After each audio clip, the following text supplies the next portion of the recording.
Hello दोस्तों।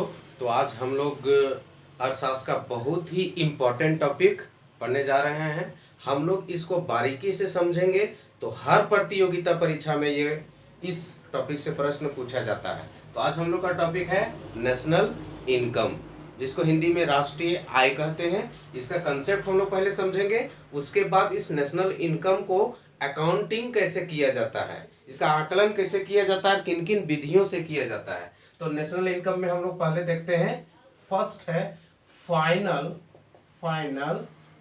Goods final goods and services को final goods and services को शामिल किया जाता है नेशनल इनकम में। सेकेंड है मॉनेटरी वैल्यू को लेते हैं।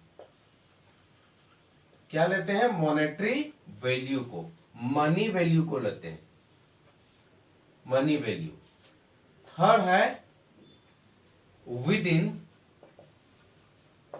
इन अ फाइनेंशियल ईयर, किसी एक वित्तीय वर्ष के अंतर्गत हम लोग राष्ट्रीय आय का माप करते हैं।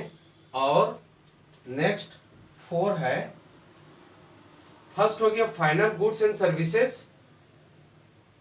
सेकेंड है मॉनेटरी वैल्यू, थर्ड है within a financial year, next है within a economy. Not here country, यहाँ कोई एक देश नहीं है, एक इकोनॉमी है। इकोनॉमी हम लोग जिस समय इकोनॉमी पढ़ेंगे उस समय हम लोग इकोनॉमी को समझेंगे। तो क्या क्या लेते हैं हम लोग नेशनल इनकम अकाउंटिंग में? फाइनल गुड्स एंड सर्विसेज को, मॉनेटरी वैल्यू को, with in a financial year यानी कि एक वित्तीय वर्ष के अंदर हम लोग माप करते हैं, और विद इन अ इकोनॉमी एक अर्थव्यवस्था के अंदर को। तो अब हम लोग ये 4 कॉन्सेप्ट को समझना बहुत जरूरी है नेशनल इनकम मेजर करने में। अब कौन कौन सा मेथड है नेशनल इनकम मेजर करने का, वो तीनों मेथड हम लोग देखेंगे।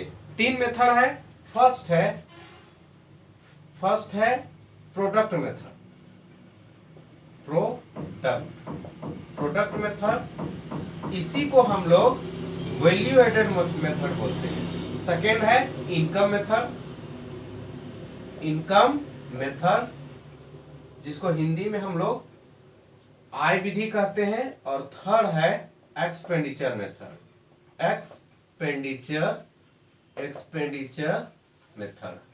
ये 3 मेथड से हम लोग राष्ट्रीय आय को कैलकुलेट करते हैं। फर्स्ट है प्रोडक्ट मेथड, जिसको हम लोग वैल्यू एडेड मेथड कहते हैं। सेकेंड है इनकम मेथड, जिसको हम लोग आय विधि कहते हैं। और एक्सपेंडिचर मेथड, जिसको हम लोग व्यय विधि कहते हैं। तो अब हम लोग ये तीनों मेथड से नेशनल इनकम को कैसे अकाउंट करेंगे, कैसे गणना करेंगे, वो देखेंगे। तो पहले हम लोग प्रोडक्ट मेथड से नेशनल इनकम को गणना करते हैं। आइए, फर्स्ट है प्रोडक्ट मेथड, इसको एक और नाम से जानते हैं वैल्यू एडेड मेथड और वैल्यू एडेड मेथड।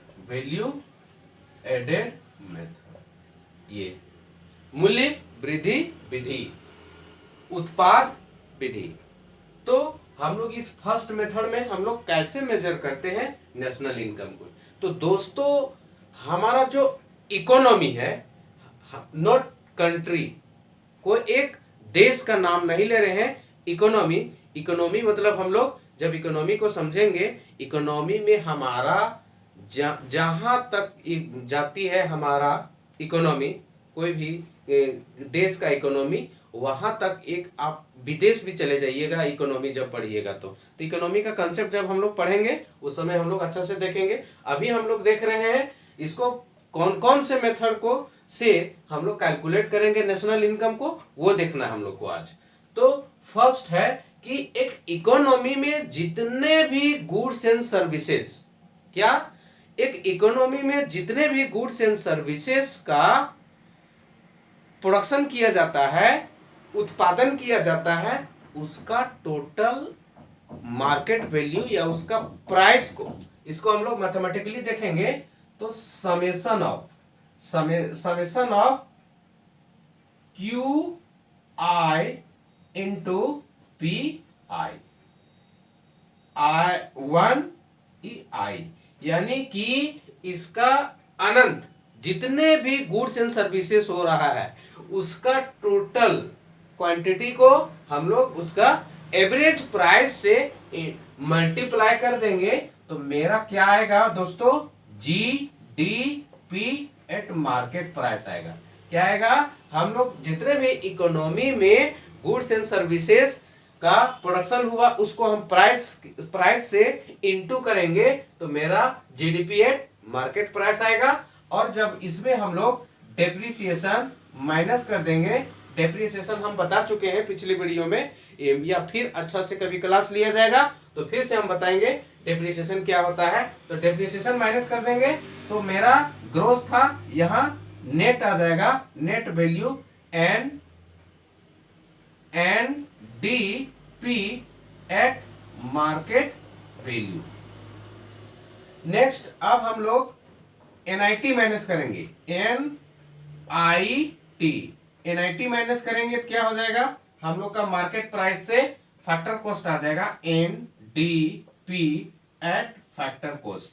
अब इसमें हम लोग डोमेस्टिक में प्लस कर देंगे NFIA।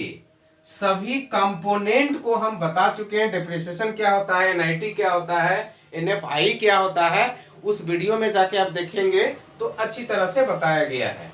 तो इसमें हम लोग जब NFIA ऐड कर देंगे तो मेरा net national product at factor cost मेरा प्राप्त हुआ और यही मेरा नेशनल इनकम हुआ। यही क्या है, नेशनल इनकम, नेशनल इनकम जिसको हम लोग राष्ट्रीय आय हिंदी में कहते हैं। तो ये मेरा प्रोडक्ट मेथड से राष्ट्रीय आय को गणना करने की ये फर्स्ट विधि हुआ। अब हम लोग आगे देखेंगे सेकेंड विधि। जो हमारा सेकेंड विधि क्या था, सेकेंड विधि था मेरा इनकम मेथड। सेकेंड विधि क्या था, इनकम मेथड। तो आइए हम लोग इनकम मेथड को भी देखते हैं। इनकम मेथड, राष्ट्रीय आय की गणना विधि, सेकेंड विधि इनकम मेथड। इनकम मेथड में हम लोग का 4 फैक्टर ऑफ प्रोडक्शन है। कौन कौन है, लैंड, और लैंड को क्या मिलेगा, रेंट मिलेगा, रेंट प्लस लेबर, लेबर को वेजेज, क्या मिलता है दोस्तों, वेजेज। और इसको हम लोग दूसरी भाषा में सैलरी कह सकते हैं, सैलरी प्लस कैपिटल, कैपिटल को क्या मिलता है, प्रॉफिट मिलता है, कैपिटल को प्रॉफिट। नेक्स्ट है इंटरप्रेन्योर, क्या है, इंटरप्रेन्योर जिसको साहसी कहते हैं, इसको क्या मिलता है, सॉरी कैपिटल को इंटरेस्ट मिलता है दोस्तों, इंटरेस्ट और इंटरप्रेन्योर को प्रॉफिट मिलता है, इंटरप्रेन्योर को प्रॉफिट। और जो भी यहाँ इनकम हुआ, रेंट, वेजेस, इंटरेस्ट, प्रॉफिट, सबको हम प्लस करेंगे, सबको हम ऐड करेंगे तो मेरा क्या आ जाएगा, NDP एट फैक्टर कॉस्ट। और इस फैक्टर डोमेस्टिक में हम जब प्लस कर देते हैं NFIA तब मेरा net national product at factor cost equal to national income प्राप्त होता है, नेशनल इनकम। ये मेरा 2 विधि से राष्ट्रीय आय की गणना होगी है दोस्तों। हम लोग इससे पहले क्या देखे, प्रोडक्ट मेथड या वैल्यू एडेड मेथड। आज हम लोग उसके बाद हम लोग इनकम मेथड देखें। इनकम मेथड में लैंड, लेबर, कैपिटल का जो भी इनकम हुआ, ये फैक्टर्स का सभी इनकम को जोड़ देंगे तो मेरा NDP एट फैक्टर कॉस्ट प्राप्त हुआ। और उसमें जब हम NFIA को ऐड किए तो मेरा NNP एट फैक्टर कॉस्ट प्राप्त हुआ और वही मेरा राष्ट्रीय आय होता है। नेक्स्ट और लास्ट मेथड है मेरा एक्सपेंडिचर मेथड। और हम लोग जैसा कि जानते हैं एक्सपेंडिचर मेथड से ही इंडिया में राष्ट्रीय आय की गणना की जाती है। कौन से मेथड दोस्तों? Expenditure method. कौन सा मेथड? व्यय विधि। कौन सा मेथड? व्यय विधि से भारत में राष्ट्रीय आय की गणना की जाती है। तो हम लोग का थर्ड मेथड कौन है? Expenditure method. एक्सपेंडिचर कौन सा method? Expenditure method. Expenditure method. Last method expenditure method. जब हम लोग चाहे उपभोक्ता है या व्यय है, हाउस होल्ड है या फर्म है, जहां कहीं भी अपनी उपभोग के लिए मनी एक्सपेंस करते हैं, किसी वस्तु को उपभोग के लिए जब हम अपना व्यय करते हैं, वहीं पे उसको गणना कर ली जाती है। जैसे आप किसी चीज का परचेज करने गए, खरीदारी करने गए, तो कितना उस वस्तु पर व्यय कर रहे हैं, वही आपको गणना कर ली जाती है। तो हाउस होल्ड जिसको फाइनल कंजम्पशन होता है, जिसको summation of final consumption, final consumption expenditure. Final consumption expenditure किसके द्वारा? हाउस होल्ड के द्वारा। और हम लोग जब फर्म के द्वारा होता है, जो सेव किया जाता है, वही कैपिटल फॉर्मेशन होता है। तो समेशन ऑफ कैपिटल